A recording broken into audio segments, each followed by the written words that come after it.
Hi అండి. Welcome to our channel Swapna crazy logs. ఇక్కడైతే ఇవాల్టి నా ఫేవరెట్ వచ్చి పుదీనా అండి. ఎన్ని రోజుల నుంచి తెలుసా కట్ చేయకుండా పైనే ఆకులు తీసుకుంటూ పెట్టుకుంటూ వచ్చానండి.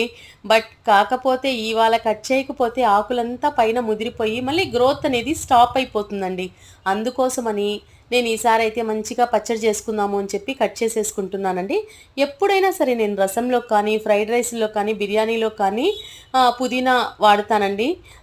కొత్తిమీర దొరకకపోతే కూడా పుదీనానే వేసుకుంటానండి రసంలో అయితే. చాలా మంచిగా ఉంటుంది. కషాయాల్లో గూడా మనం వాడుకోవచ్చు. నేను ఇంతకుముందు మార్కెట్ నుంచి పుదీనా తీసుకెళ్ళానండి. అప్పుడు ఆకులు కట్ చేసుకొని, ఆ కొమ్మల్ని వాటర్‌లో పెట్టి ఇలా భూమిలో పాతి పెట్టానండి. ఎంత బాగొచ్చింది తెలుసా అండి నాకు. ఈ బాక్స్ అంటే భలే ఇష్టమండి. ఒక ఫ్లవర్ బొకేలాగుంటుంది. మీరు కూడా మార్కెట్ నుంచి పుదీనా తీసుకెళ్ళినట్లయితే, ఒక చిన్న కొద్దిగా మట్టి వేసి ఒక డబ్బాలో కానీ అలా పెట్టినట్లయితే మీకు యూజ్ అవుతుందండి.